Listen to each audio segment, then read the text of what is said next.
je reprends sur le fait que nous allons trouver notre place dans le corps de Christ. Et voyez-vous, en tant que chrétiens, nous ne sommes plus jamais des individus isolés. C'est très important de le savoir. Nous sommes mis en relation avec nos frères et sœurs en Christ, et cette famille de Christ, je crois qu'il faut vraiment réaliser l'importance de la vivre. C'est cette relation qui est l'une des façons par lesquelles notre acceptation s'applique à notre quotidien. Voyez-vous, on a vu combien c'est important de se savoir accepter, de s'accepter soi-même, de faire ce chemin de guérison, de délivrance. Pour la plupart d'entre nous, il a fallu faire un chemin. Il est plus ou moins long pour chaque personne, mais ce chemin est important parce qu'il va nous permettre de pouvoir entrer dans la révélation de ce qu'est le corps du Messie. Alors, il y aurait beaucoup de choses à dire sur le corps du Messie. Je ne vais pas entrer dans ce sujet qui est immense et pour lequel je n'aurai pas le temps ce soir, mais je vais aller sur le fait que l'acceptation doit se refléter dans nos relations avec nos frères et sœurs.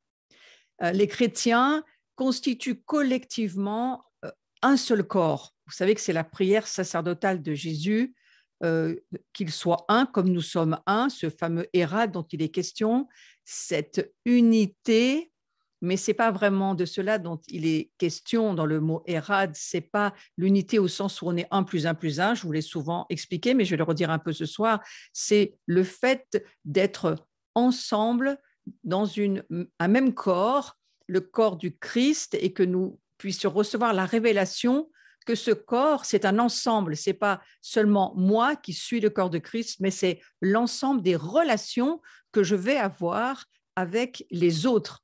Et on va aller un petit peu sur ce sujet ce soir et on priera à la fin. Donc, les chrétiens constituent collectivement ce corps. C'est pourquoi c'est tellement important dans la saison dans laquelle nous sommes, mais ça fait déjà plusieurs années, pour pas dire au moins 2 ans, où on entend vraiment le Seigneur dire il faut vraiment s'ouvrir à la famille du corps, la famille de Dieu, le corps de Christ dans son ensemble. Il n'est plus question de je, mais du nous. Le nous est tellement important. Pourquoi ?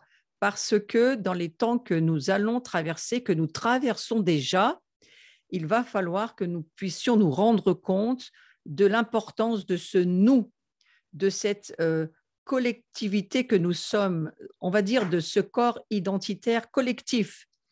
C'est représenté par les nations, c'est aussi représenté par, on va dire, un corps de personnes dans une œuvre locale, par exemple. Ça va devenir un corps local qui va représenter une partie du corps universel de Jésus-Christ.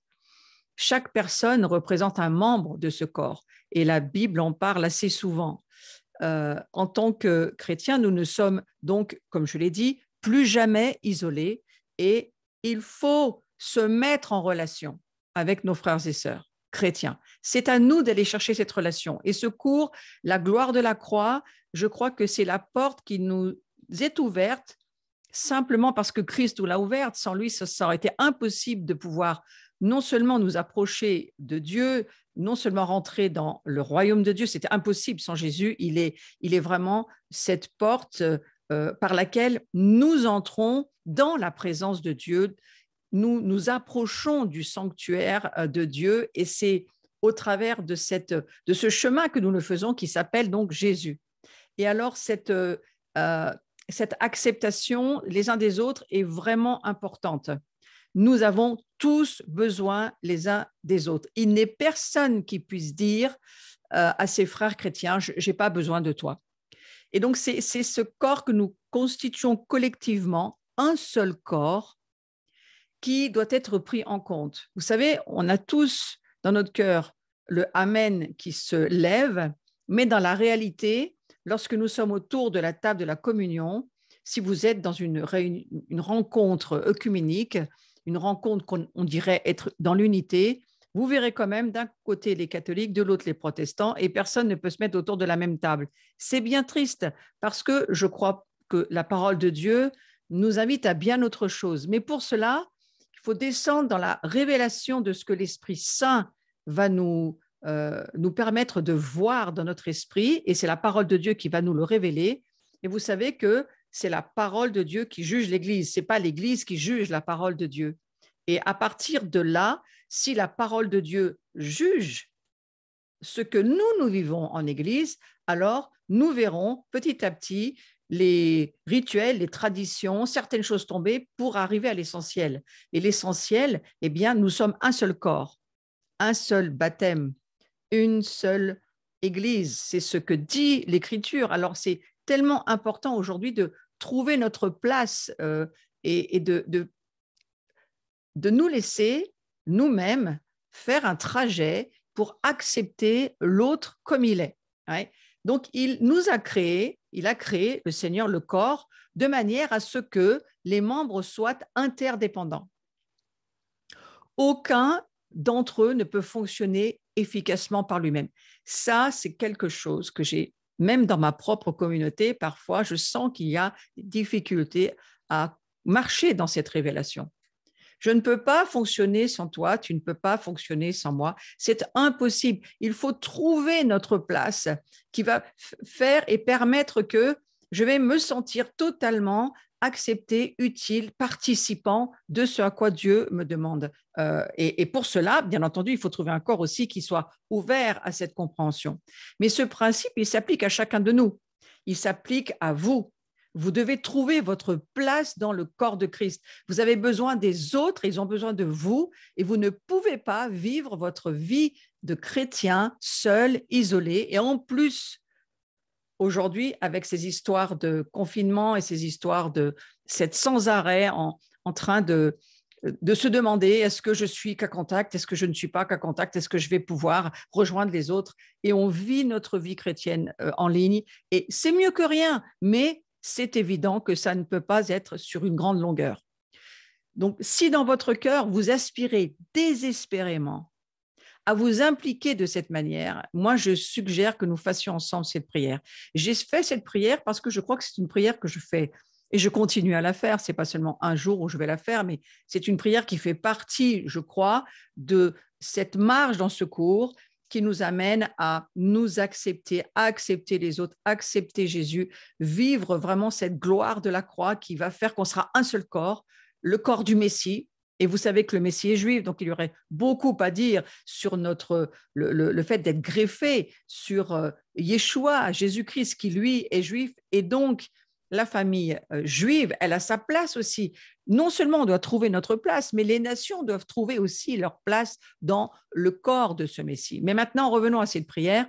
Je trouve que c'est la bonne prière pour l'année 2022 et sachant que nous savons l'année 5782, le 2, c'est le bête, c'est entre autres, c'est beaucoup d'autres significations, mais entre autres, c'est la signification de la maison. Et cette maison, ce chiffre 2 qui représente cette lettre, eh bien, c'est l'année où Dieu appuie particulièrement sur l'importance de construire lui-même sa propre maison. Non pas à nous de le faire, mais à lui. Or, lui va commencer à établir son royaume dans notre cœur, à l'intérieur de nous. C'est là où la maison se construit. Donc, on va prendre cette prière, on va la faire ensemble et on va lever nos voix, chacun là où nous nous trouvons, pour la lire ensemble. Seigneur, je rêve d'habiter dans ta demeure, de faire partie d'une famille spirituelle de chrétiens engagés. Et s'il y a en moi de quelconques barrières, je te demande de les enlever.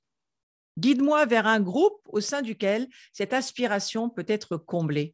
Et aide-moi à prendre les engagements nécessaires dans ce groupe, dans le nom de Jésus. C'est une prière que je conseille à tous ceux qui n'ont pas rejoint un corps local de faire. Bien sûr, vous pouvez rejoindre, comme vous le faites ce soir, un corps en ligne qui vous aide, qui est autour de vous et qui vous aime. Et c'est déjà bien mieux que rien, c'est sûr. Mais il faut, je crois, à long terme, faire cette prière de trouver un corps local, là où vous habitez, là où vous pouvez rejoindre des personnes autour de vous et trouver de l'aide, trouver de l'amour, trouver de la prière, trouver de la chaleur humaine, de la communion fraternelle. Et puis, je suis sûre que de toute façon, les projets de Dieu, ils sont fait avant la fondation du monde. Il a préparé des œuvres pour chacun d'entre nous et ces œuvres, elles sont préparées, c'est-à-dire que chacun a une place quelque part où Dieu l'attend. Pas où nous voulons aller forcément, mais je crois que le Seigneur mettra dans notre cœur ses désirs si nous lui demandons. C'est ce que nous venons de faire. Et alors que nous prions pour que les désirs viennent dans notre cœur et que ces désirs soient les désirs du cœur de Jésus, alors il est clair que le Seigneur montrera le chemin. Jésus, il s'appelle le chemin, c'est tellement important. Je voudrais insister sur la vie au service les uns des autres. Vous savez, souvent l'adoration, on ne comprend pas forcément tout ce que ça veut dire. L'adoration, ce n'est pas seulement, alors je n'ai pas fait la fin de la prière, on peut la faire si vous voulez. Merci Jésus pour ton œuvre sur la croix. Je proclame que je suis prêt à trouver ma place dans le corps de Christ, comme je viens de le prier. Amen. Oui, moi, je crois qu'il faut être prêt. Il faut être prêt à trouver sa place, à la fois dans un corps local, à la fois dans le corps de Christ. Et il faut proclamer que Jésus, il a enduré le rejet à notre place pour nous permettre d'être comme lui, accueillis auprès du Père. Amen. Donc ça, c'est une très belle prière qu'on a fait ce soir et elle est importante parce qu'elle ouvre nos cœurs, elle dilate aussi nos entrailles pour que nous puissions accueillir les projets de Dieu. Maintenant, là où je voudrais aller, c'est la vie au service les uns des autres. Et cette vie, elle est extrêmement importante parce que c'est elle qui va permettre à chacun de trouver sa place, de participer et d'être dans l'obéissance totale à la volonté de Dieu, parce qu'il nous a placés sur cette terre, le Seigneur, pour que nous puissions servir. Et adorer, ça veut dire, entre autres, servir. Donc, lorsque nous servons nos frères, nos sœurs, une communauté, une œuvre, quel que soit l'endroit où on est appelé à fonctionner, à trouver notre place, à partir du moment où nous servons, quel que soit le service que nous faisons, alors nous sommes en train de faire avancer les affaires de Dieu et c'est important d'y penser. Je vais vous lire 1 Pierre, chapitre 4, verset 7 déjà, et puis la suite. Et juste pour nous rappeler ce que Pierre nous dit et pour lequel il nous avertit. La fin de toute chose est proche. Menez donc une vie équilibrée en faisant preuve de modération afin d'être disponible pour la prière. Avant tout, aimez-vous ardemment les uns les autres, car l'amour garde le silence sur un grand nombre de péchés. Je vais reprendre tous ces points, ne vous inquiétez pas. Je vous lis d'abord le passage. Exercez l'hospitalité les uns envers les autres sans vous plaindre. Chacun de vous a reçu de Dieu un don de la grâce particulier qu'il exerce au service des autres comme un bon gérant de la grâce infiniment variée de Dieu. Donc, celui qui parle, on vient de lire, que celui qui parle transmette les paroles de Dieu. Voilà, soyons disponibles et laissons, c'est le verset qui continue qui dit ceci, que celui qui parle transmette les paroles de Dieu. Que celui qui sert accomplisse sa tâche avec la force que Dieu nous donne. Je suis toujours dans 1 Pierre 4, versets 7 à 11.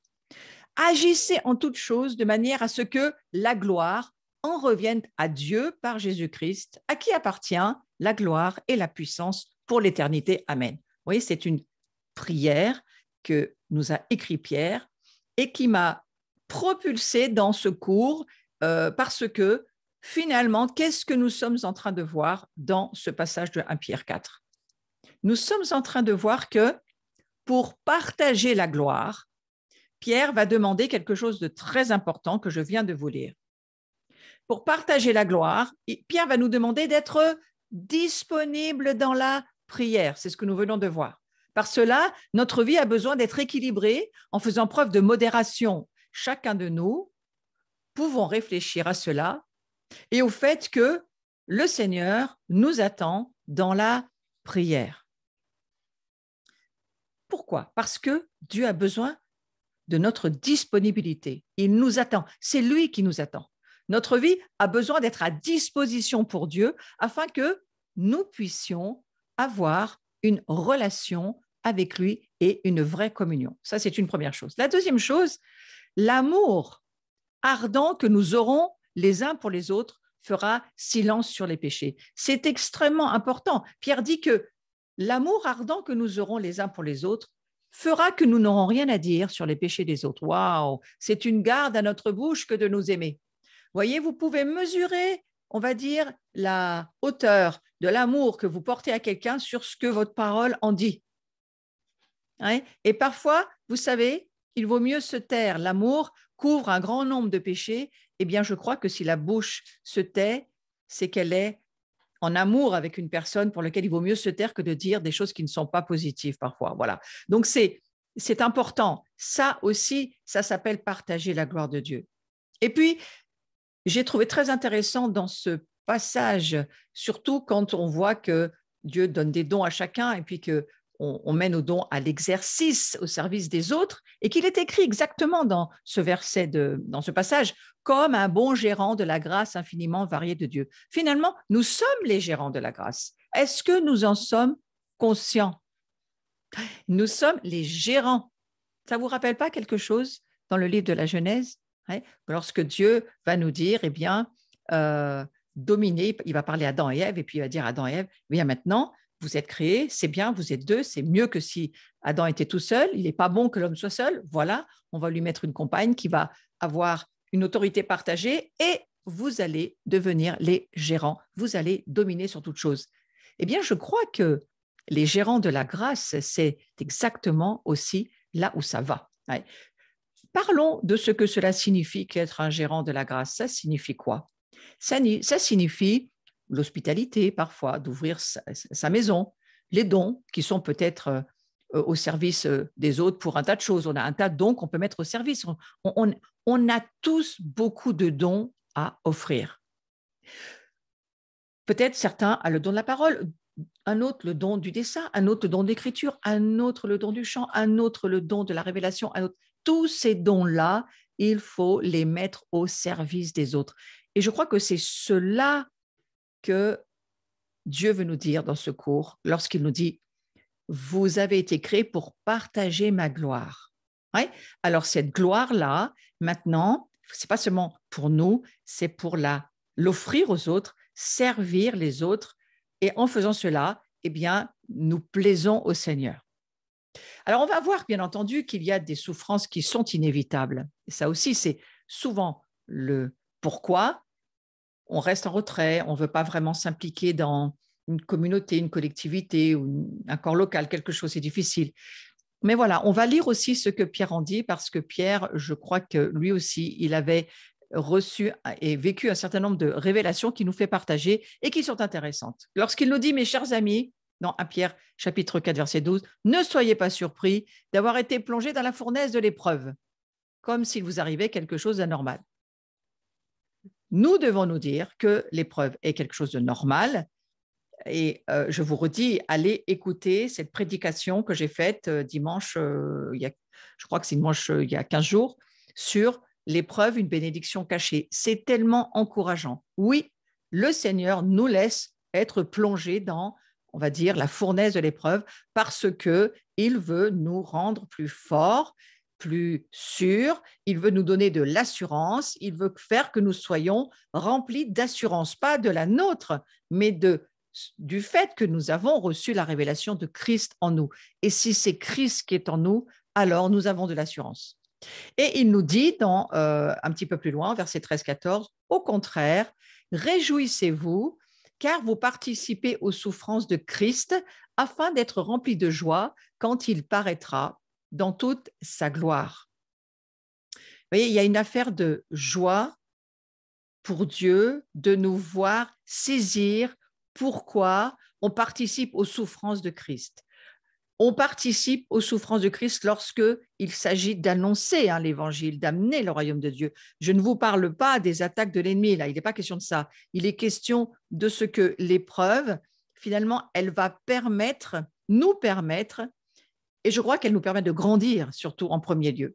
Et puis, le verset continue en disant « Si l'on vous insulte parce que vous appartenez à Christ, heureux êtes-vous, car l'Esprit glorieux, l'Esprit de Dieu repose sur vous. » Voyez-vous, il y a un grand lien entre la souffrance et la gloire.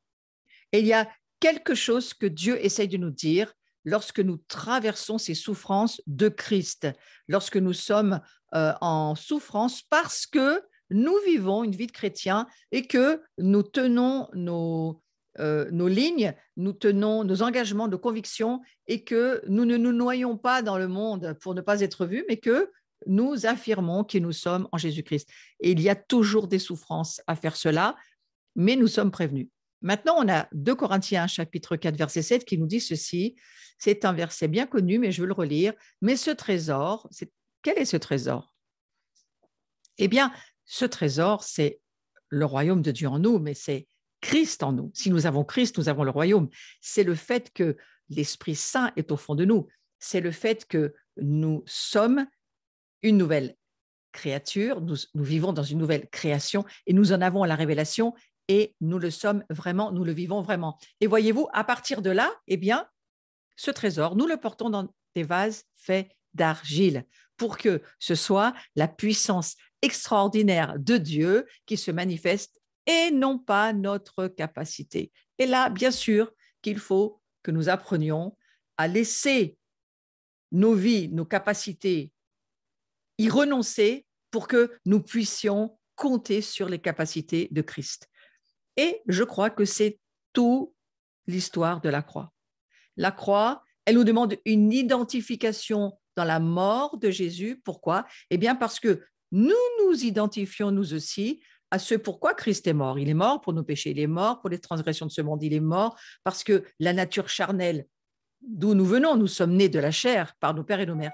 Tout cela, nous devons réaliser. Nous ne pouvons pas vivre sur ce registre-là. Nous ne pouvons non plus vivre sur le registre de la loi. La loi, elle n'est pas là pour nous justifier. La loi, elle nous montre juste qu'on est pécheur. Et la parole de Dieu, elle nous enseigne. Mais la seule chose qui peut nous mettre sur le registre de la capacité en Christ, c'est le sang, le sacrifice de Jésus, la puissance de son sang, le témoignage de son sang. Et j'ai fait d'ailleurs aussi dimanche, je crois que c'est dimanche dernier, oui, celui-ci, une prédication sur le témoignage du sang de Christ, parce que je crois que l'Église n'a pas suffisamment de révélations sur ce sujet. C'est parce que le sang parle, le sang témoigne que nous pouvons, nous aussi, compter sur les capacités de ce que Christ a accompli sur la croix, de ce que ce sang représente pour nous. Et qu'est-ce que ce sang représente pour nous? Et vous savez, eh bien, la puissance du témoignage que nous en donnerons, c'est cela qui vaincra le diable. Nous trouvons ce verset dans Apocalypse chapitre 12, verset 11. Ils l'ont vaincu, ils, c'est nous au pluriel, l'on est l'apostrophe, c'est le diable. Ils l'ont vaincu à cause du sang de l'agneau et du témoignage, de la parole de leur témoignage. Mais la parole de leur témoignage de quoi? De la puissance du sang de l'agneau dans leur vie, de ce que la croix, la gloire de la croix, de ce que ça a accompli pour nous. Notre témoignage, il va se faire sur les révélations que nous expérimentons, que nous avons, mais pas seulement que nous vivons, et qui vont nous montrer, qui vont nous manifester au travers de nous, qui vont se manifester. Et c'est alors que nous pourrons le savoir. Là, Bruno vous met sur le visuel cette prédication sur ma chaîne YouTube. C'est une excellente prédication. Je me suis réécoutée et je me suis intéressée moi-même. C'est une excellente prédication où elle n'est pas complète. Il y aurait bien d'autres choses à dire, mais déjà, le témoignage du sang, c'est la gloire de Dieu, c'est la gloire de la croix. C'est ce pourquoi Christ meurt. Et notre identification dans cette mort, elle va aussi, bien entendu, nous allons nous identifier dans sa résurrection. Alors, j'ai beaucoup parlé, on va dire, sur des cours précédents de la génération Kainos et de la nouvelle génération qui va vivre dans les nouvelles révélations de qui nous sommes, dans des choses que nous n'avons jamais vues, jamais entendues.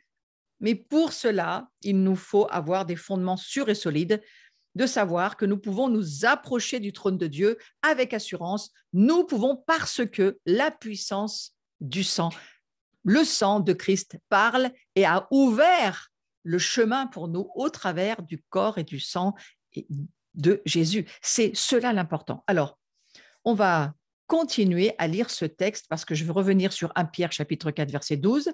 Maintenant, je suis au verset 8 seulement. Ainsi, nous sommes accablés par toutes sortes de détresse et cependant jamais écrasés. Nous sommes désemparés, mais non désespérés. Persécutés, mais non abandonnés. Terrassés, mais non pas anéantis. Oui, nous portons toujours et en tout lieu dans notre corps la mort de Jésus, afin que la vie de Jésus soit elle aussi rendue manifeste par notre corps. Vous voyez, il y a une explication là importante qu'il faut saisir, c'est que nous portons à la fois la mort, mais vous allez voir que nous portons aussi la vie. Et ça, c'est notre identification à la croix. Je continue au verset 11, car sans cesse, nous qui vivons, nous sommes exposés à la mort à cause de Jésus, afin que la vie de Jésus soit aussi rendue manifeste dans notre corps mortel. Ainsi, la mort fait son œuvre en nous et la vie en nous. Alors, on va dire, la mort fait son œuvre en nous, c'est Paul qui parle, et la vie en vous, parce que lui, il vit son identification à Christ pour amener la révélation de la résurrection. Donc, c'est pour ça qu'il dira, et la vie en vous. Nous sommes animés de ce même esprit de foi dont il est question dans cette parole de l'Écriture. J'ai cru, voilà pourquoi j'ai parlé. Nous aussi, nous croyons, et c'est pour cela que nous parlons. Verset 14, ainsi, tout ce que nous endurons, c'est à cause de vous. Voilà ce que dira Paul. Vous aussi, alors là, je ne suis plus dans le verset, mais c'est un commentaire que je fais. Vous aussi, parce que vous allez servir dans le corps de Christ, vous aussi, vous allez endurer, participer à certaines épreuves, à certaines souffrances, à certaines difficultés. Mais vous allez voir que c'est quelque chose de glorieux. Je reprends au verset 14. Ainsi, tout ce que nous endurons, c'est à cause de vous, pour que la grâce abonde en atteignant des hommes toujours plus nombreux et qu'ainsi augmente le nombre des prières de reconnaissance à la gloire de Dieu. Il y a toujours dans la pensée de Paul l'idée de faire grandir le royaume de Dieu, mais aussi de faire que la reconnaissance monte jusque dans les narines ou des oreilles de Dieu et que ça les rende heureux finalement. Je continue le verset. Voilà pourquoi nous ne perdons pas courage. Donc ça veut dire que vous pourriez le perdre. C'est pour ça qu'il écrit, ne perdez pas courage. Et même si notre être extérieur se détériore, peu à peu, intérieurement, nous sommes renouvelés de jour en jour. Car tout cela arrive à cause de vous. Donc nous sommes aussi concernés dans ce verset 1. Afin que la grâce, en se multipliant, fasse abonder à la gloire de Dieu les actions de grâce d'un plus grand nombre. Je vais sur ce verset 15 pour vous rappeler que nous sommes les gérants de la grâce. Paul l'explique très bien dans ce verset. Pierre en parle très bien aussi, je crois que c'est Pierre. Pierre en parle très bien. Pierre dit que la grâce, il en est gérant et elle se multiplie. Il veut la faire abonder, il veut la voir grandir. Il veut voir cette grâce pouvoir permettre de la reconnaissance. Et vous savez, quand quelqu'un donne sa vie à Jésus, quand quelqu'un est guéri, quand quelqu'un est délivré, quand quelqu'un est béni, qu'il se passe quelque chose de bon pour lui, bien, il y a une prière de reconnaissance qui monte dans les cieux. Et ça, c'est ce qui réjouit le cœur de Dieu. Je reprends verset 16, je suis toujours dans Pierre, hein, donc c'est Pierre qui parle. C'est pourquoi nous ne perdons pas courage, et lors même que notre homme extérieur se détruit, notre homme intérieur se renouvelle de jour en jour. Verset 17, en effet, nos détresses présentes sont passagères et légères par rapport au poids insurpassable de gloire éternelle qu'elle nous prépare. Lorsque vous n'avez pas le moral, prenez ce verset 17. Je pense que je suis toujours dans 1 Pierre 4. Non. Ah, pardon, c'est ça, je crois que je me mélange un peu alors, je suis dans 2 Corinthiens 4. Donc, c'est bien Paul qui parle. Il ne me semblait pas que c'était Pierre. C'est bien Paul qui parle. Je suis dans 2 Corinthiens 4 et là, je suis au verset 17. Prenez ce verset 17 et embrassez-le, priez-le, laissez-le devenir une révélation pour vous. Et je vous le relis. En effet, nos détresses présentes sont passagères et légères par rapport au poids insurpassable de gloire éternelle qu'elle nous prépare. Dieu est en train de nous préparer à porter sa gloire. Et porter sa gloire, ça veut dire quoi? C'est être gérant de la grâce. Vous vous souvenez que je vous expliquais, et je reviendrai sur mes prochains cours, ça va être sur le sujet de la gloire, mais la grâce, c'est vraiment le prémisse de ce qu'est la gloire. Hein, c'est la grâce, c'est la semence, et puis la gloire, c'est la forêt, voyez, de ce que ça va donner. Donc, cette grâce, nous en sommes les gérants. Et cette gloire, elle commence par la révélation de la grâce. Et je vais au verset 18, donc de 2 Corinthiens 4, verset 18, parce que nous regardons non point aux choses visibles, mais à celles qui sont invisibles, car les choses visibles sont passagères et les invisibles sont éternelles. Frères et sœurs, il faut passer du temps dans la prière, dans la présence de Dieu, dans le calme, dans la confiance. Fermez vos yeux à tout ce que ce monde vous propose. Fermez vos oreilles à tout ce que on vous entendez dans les médias, à la télé, à la radio, que sais-je, tous ces réseaux sociaux qui vous racontent ce qu'ils veulent bien vous raconter, parce qu'il y a besoin de laisser l'Esprit Saint nous révéler que les réalités sont dans l'invisible et que c'est l'invisible qui est éternel. Ouais. Ça va nous demander un certain travail, bien entendu. Je vais vous lire Jean chapitre 7, verset 33. Il fallait que je vous dise aussi cela pour que vous trouviez la paix en moi. Écoutez bien ce qui… Alors, c'est intéressant, c'est Jean qui parle et Jean va nous donner un avertissement, un conseil pour qu'on puisse bien comprendre ce qu'il nous dit, Jean. Donc, il le dit, il faut que je vous dise, c'est important, parce que vous n'avez pas la paix, mais il faut que vous trouviez la paix. Vous ne croyez pas que c'est d'actualité pour aujourd'hui. Donc, voilà ce qu'il nous dit dans ce verset 33 de Jean 16. Dans le monde, vous aurez à souffrir bien des afflictions. Mais courage, moi, j'ai vaincu le monde. Qui nous dit ceci? C'est Jésus.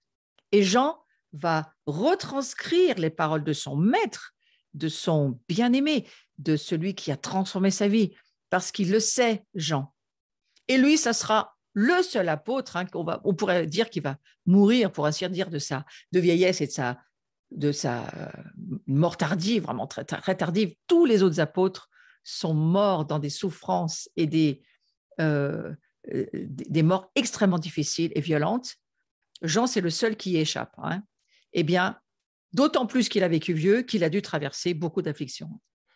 Donc, chacun, et je veux aller là-dessus pour ce soir, chacun doit pouvoir tester la plénitude de Dieu qui est sa part et son héritage. Chacun. Nous devons, chacun, pouvoir tester la plénitude de Dieu.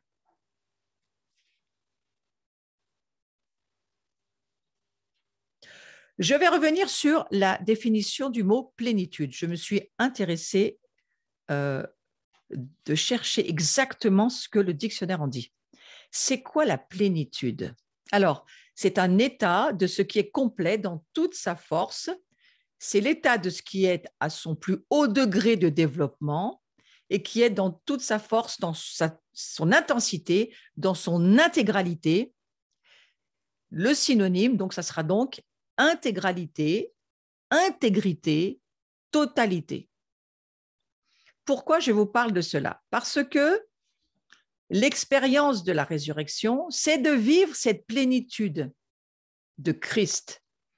Et combien de fois Paul va nous le répéter? Nous sommes la plénitude de Christ. Donc, chaque chrétien doit prendre le temps de tester cette plénitude. Comment est-ce que nous allons pouvoir la vivre, cette plénitude? À la fois dans notre communion avec Jésus, et nous allons le voir après, à la fois dans la communion avec les autres. Non seulement il nous faut une communion, tester la plénitude avec la tête qui est le Christ, la tête du corps du Messie, qu'il est, lui, Jésus, mais nous aussi, nous devons tester la plénitude avec le corps que nous sommes, relié à la tête qu'il est, lui. Alors, je vous donne de nouveau ce conseil, fermez la radio, laissez le travail de côté pour un temps, lisez ce livre d'Éphésiens tellement important, lisez les épîtres, Éphésiens, Philippiens, Colossiens, ces épîtres sont là pour nous aider, pour nous renouveler nos pensées. Pourquoi faire? Pour qu'on puisse entrer dans la plénitude de notre héritage. Pensez à l'agneau de Dieu qui est mort pour vous, qui est ressuscité pour vous et qui a mis sur votre compte, on pourrait presque parler d'un compte bancaire dans les cieux, mais sur votre compte, toutes les ressources, tout ce dont vous avez besoin pour vivre en Christ. Pensez à ce que Jésus a accompli et vous a offert. Prenez le temps d'y réfléchir. Asseyez-vous, passez du temps avec la parole de Dieu et cherchez à avoir une conversation avec l'Esprit Saint et Jésus lui-même qui, le Père aussi, sont là pour vous écouter. Donc la plénitude de ce Dieu Tout-Puissant, c'est le style de vie que Jésus propose. Servir Christ, qu'est-ce que ça veut dire servir Christ? Servir Christ, ça veut dire régner avec lui. Mais comment est-ce que nous allons pouvoir régner? Alors, regardez ce verset de Romains chapitre 5, verset 17. On le connaît bien, mais on va essayer de le lire un peu autrement.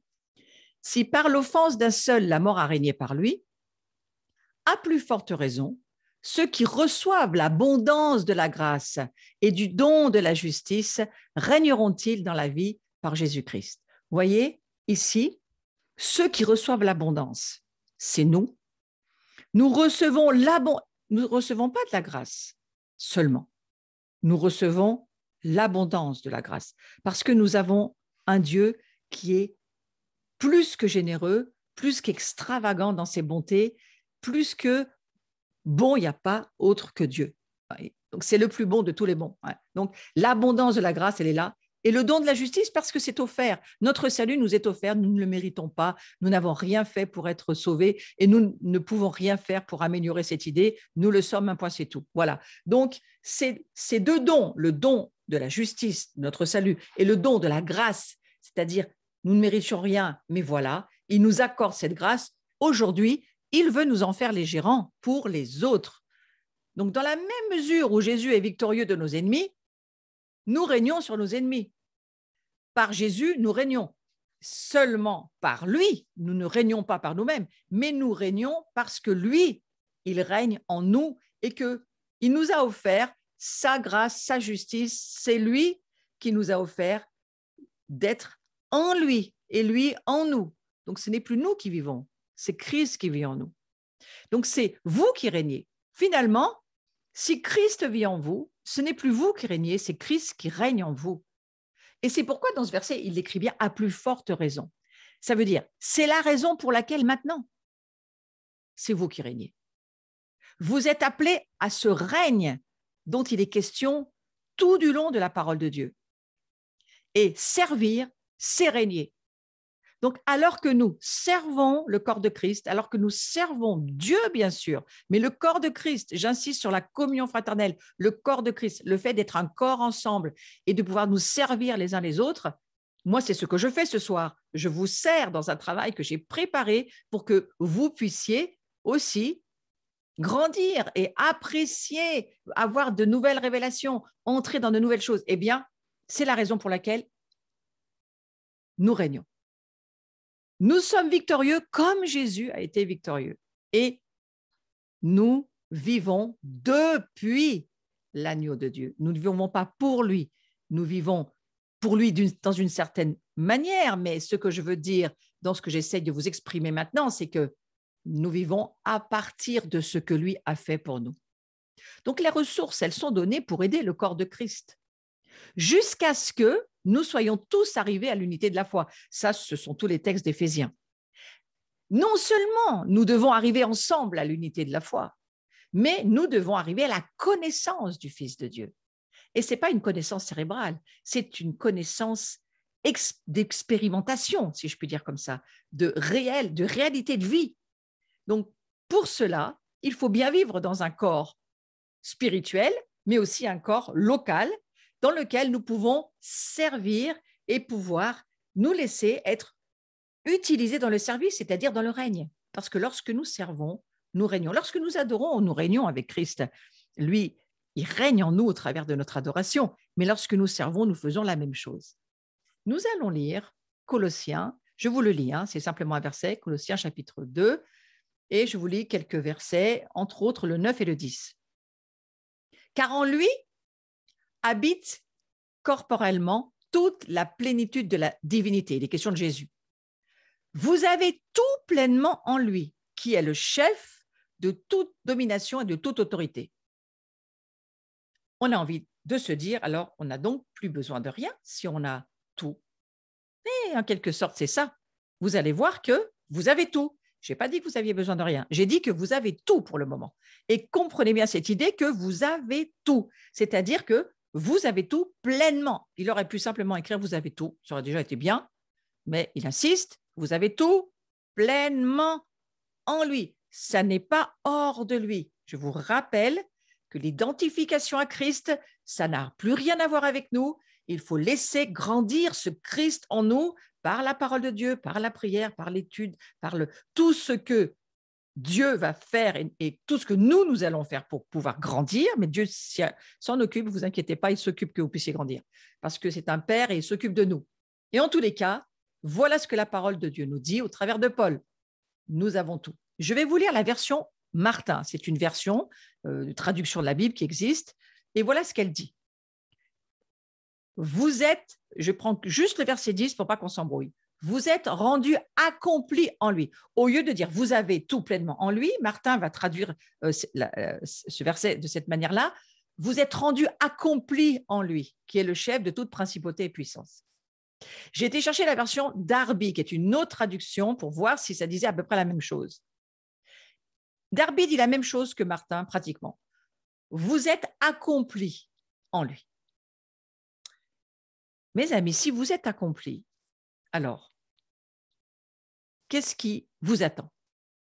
Eh bien, il vous attend maintenant de libérer ce qui est accompli. Il faut le libérer en servant les autres. Il faut libérer qui vous êtes en servant les autres et en découvrant qui vous êtes. Comment découvrir les dons que nous avons?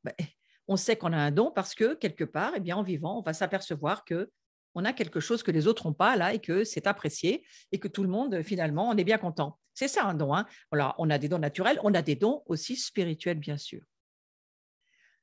La plénitude de tout ce dont je vous parle est dans le corps de Christ. Donc, cette plénitude dont il est question, je viens de vous lire la définition, c'est cet état qui est à son plus haut degré de développement. Vous voyez, qu'est-ce que c'est? Moi, j'ai essayé de vous mettre cette image pour gagner du temps. Qu'est-ce que c'est que cette plénitude? Qu'est-ce que c'est que cet état de ce qui est à son plus haut degré de développement? Qu'est-ce que c'est qui est dans toute sa force, dans toute son intensité, dans toute son intégralité? C'est quoi? C'est qui? C'est le corps du Messie. La plénitude de Christ, c'est le corps du Messie. Est-ce que vous pouvez comprendre ça? Nous sommes la plénitude de Christ. Et il y a très peu de gens qui arrivent à le voir lorsqu'ils lisent ce verset et ce passage d'Éphésiens et Colossiens. La plénitude est, alors j'ai mis dans le corps de Christ, on pourrait dire la plénitude, c'est le corps de Christ. Mais je viens de vous expliquer que le corps de Christ, c'est qui? C'est Christ en nous, tous ces petits Christ que nous sommes, qui ensemble formons la plénitude qui est le Christ. Vous comprenez? Et je trouvais tellement facile de comprendre cela avec cette croix. Je me souviens, j'ai préparé un enseignement pour Nouant le Fuselier l'été dernier et j'ai pris cette croix sur mon PowerPoint et je me suis dit, mais comme c'est parlant, j'aurais préféré même trouver le corps du Messie, à la limite de Jésus, trouver une image, je n'ai pas trouvé, mais fait de toutes les vies que nous sommes, parce que ça aurait été aussi très parlant. Mais je crois que c'est quand même compréhensible. Ouais. Donc Jésus, il est la tête du corps de l'Église, ça c'est Colossiens 1,18 qui nous le dit. Et puis, Dieu habite totalement dans le corps glorieux du Christ et vous participez totalement à la vie du Christ, lui, le chef de toutes les forces qui ont autorité et pouvoir. Waouh, ça c'est une traduction de parole de vie. C'est bien écrit, vous participez totalement à la vie du Christ. Donc, non seulement nous sommes la plénitude, nous sommes la plénitude du Christ parce qu'il est en nous et qu'ensemble, nous formons la plénitude de qui il est, mais si nous arrivons à le manifester sur la terre, le monde va le voir et se convertir. Vous comprenez pourquoi il est très important de vivre un style de vie de pardon, de ne pas parler contre un frère ou une sœur, de s'aimer ardemment, on va revenir au verset qu'on a vu tout à l'heure, de tout faire pour que le monde puisse voir qui est Jésus. Parce que non seulement il voit Jésus, une petite partie infime que nous pourrions être, mais lorsque nous sommes tous ensemble, il voit beaucoup plus du Christ qu'il est vraiment. Vous imaginez ce qu'il voit à l'heure d'aujourd'hui, lorsqu'il y a toutes ces divisions, ces incapacités à se supporter, à s'aimer, à s'accepter. Vous comprenez pourquoi il faut s'accepter et accepter les autres? Parce que nous sommes la plénitude de Christ. Et j'ai trouvé intéressant de pouvoir partager ces choses avec vous parce que cela nous met à genoux dans la repentance, bien sûr, mais cela nous met aussi dans l'action de grâce, la reconnaissance pour dire, mais Seigneur, merci, moi je fais partie de ton corps, je fais partie du corps du Messie, je suis dedans. Ouais. Et lui, il est en moi. Et ensuite, on pourrait développer sur nous sommes l'épouse, nous sommes l'armée, nous sommes le troupeau de son pâturage, nous sommes toutes ces choses, nous le sommes. Mais la plénitude, eh bien, elle comporte toutes ces faces que nous sommes pour manifester qui est Christ. Alors, je vais vous lire Colossiens 2, je vais repartir du verset 9 et un petit peu plus loin parce que je vais vous offrir ce passage, juste écoutez-le. Dieu habite totalement dans le corps glorieux du Christ et vous participez totalement à la vie du Christ, lui, le chef de toutes les forces qui ont autorité et pouvoir. C'est dans le Christ que vous avez été circoncis. Cette circoncision, ce n'est pas la main d'un homme qui l'a faite, elle vient du Christ et par là, il a enlevé ce qui vous entraînait au mal.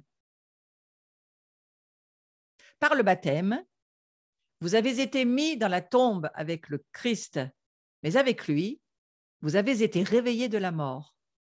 En effet, vous avez cru dans la puissance de Dieu qui a réveillé le Christ de la mort. Vous étiez morts à cause de vos fautes et aussi parce que vous n'étiez pas des circoncis.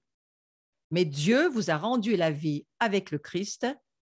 Il nous a pardonné toutes nos fautes.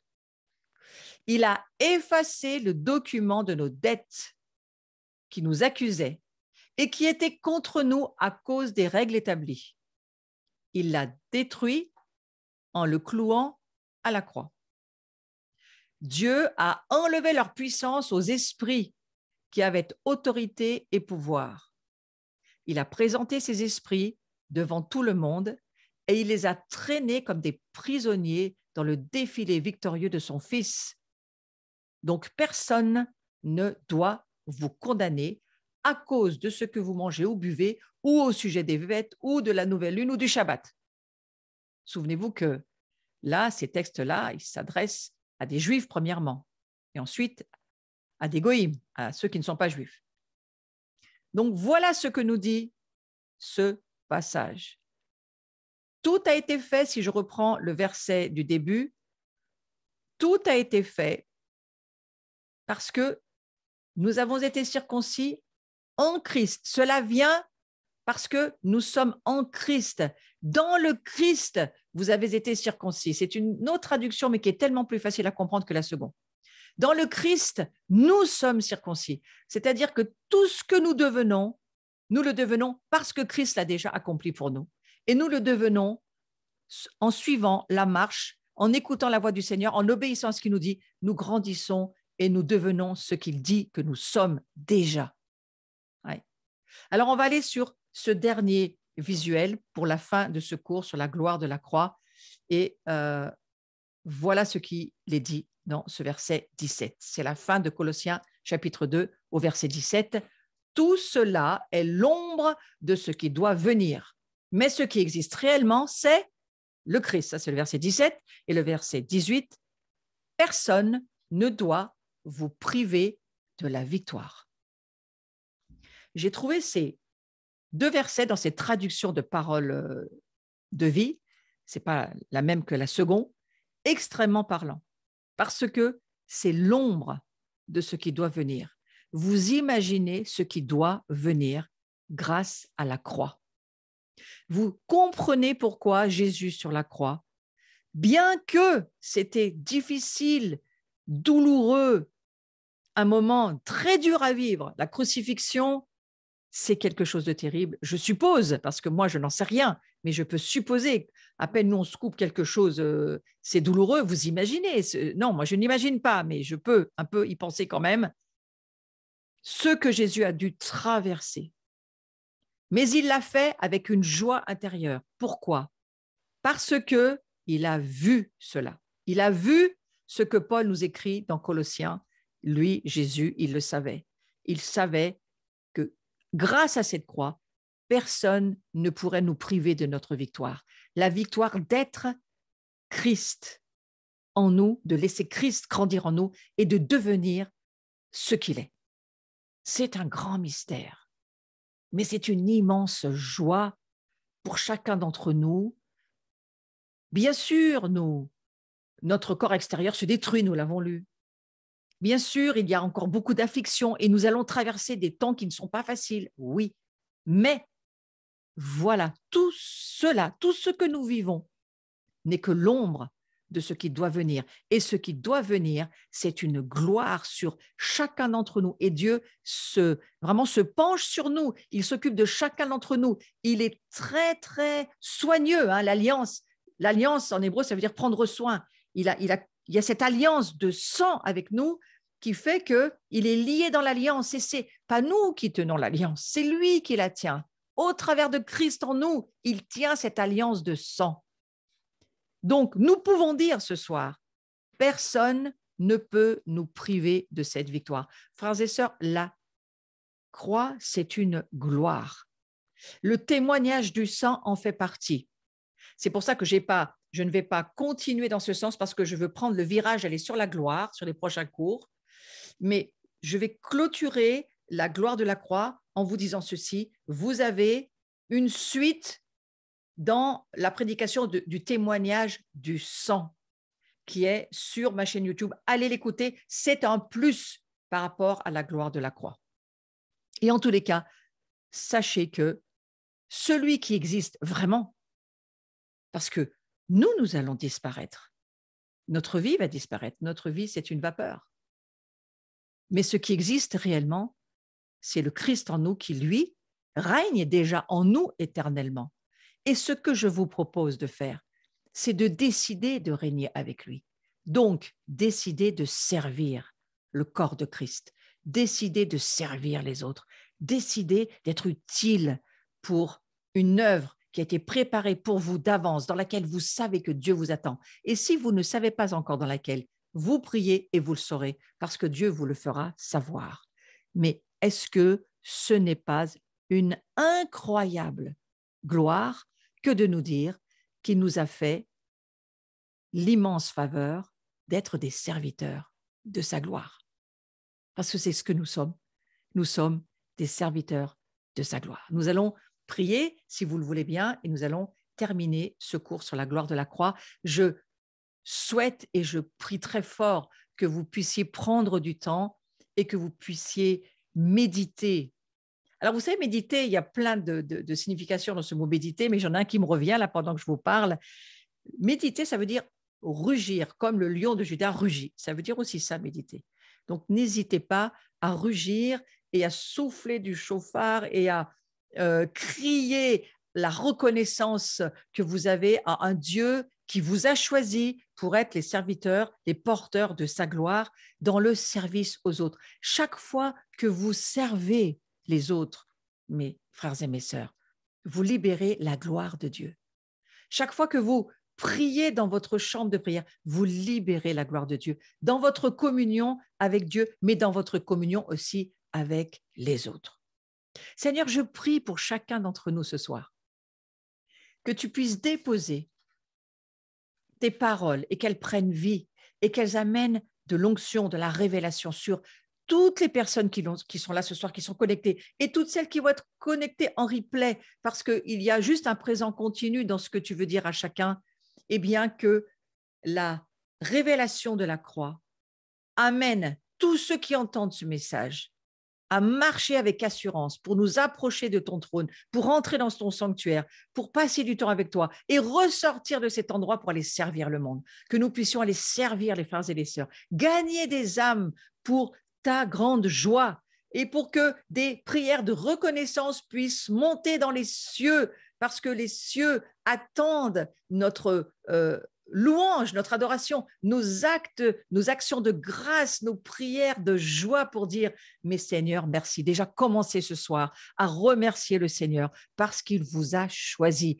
Il s'est identifié à vous, il a échangé sa nature divine contre la vôtre qui était la sienne sans péché, contre la vôtre qui était perdue à jamais et pécheur à jamais, pour dire c'est fini, c'est accompli, je leur ai accordé ma vie, ils peuvent la prendre, ils peuvent vivre de ma vie sur cette terre. Frères et sœurs, vivez de la vie du Christ, vivez à partir de son sang, vivez à partir de qui il est, vivez à partir de ses capacités, pas des vôtres, vivez à partir de ce qu'il va vous accorder chaque jour, quelque chose de nouveau. Vivez parce que les dons, si vous les pratiquez, ils vont se libérer, se multiplier. Nous sommes dans une saison où Dieu veut multiplier la parole prophétique, les dons, le service, quel que soit le service que vous faites. Ça peut passer des tables jusqu'au monde spirituel. Dieu veut bénir non seulement votre vie, parce que nous marchons de gloire en gloire, donc il va bénir, bien entendu,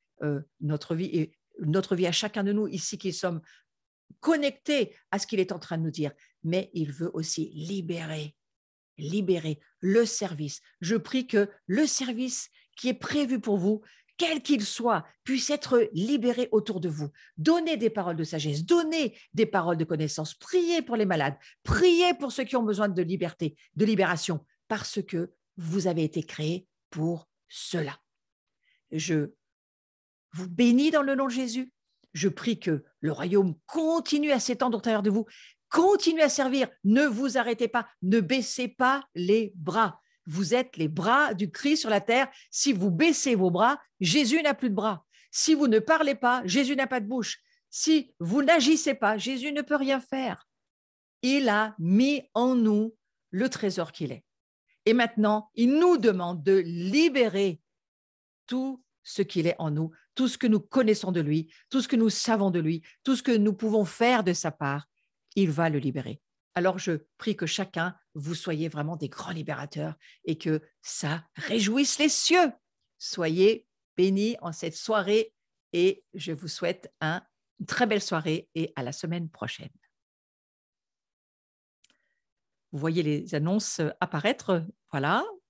Donc, le prochain cours, le 10 février. Ensuite, nous partirons dans les vacances scolaires, mais nous avons encore ce jeudi 10 février. Et je me dis que je vais peut-être ouvrir un temps de Zoom, si vous le voulez. Je voudrais bien voir ce que vous allez me dire là, mais j'ouvrirai bien un temps de Zoom. Est-ce que vous seriez là la semaine prochaine pour un temps de Zoom pour partager, peut-être puisqu'on a clôturé ce cours sur la gloire de la croix, si vous avez des questions ou si vous avez des choses que vous aimeriez que nous prions, est-ce que vous le souhaitez ? Je vais prendre les oui dans la conversation et s'il y en a suffisamment, je crois que je n'irai pas forcément tout de suite. J'attendrai les vacances de Pâques pour aller sur la croix.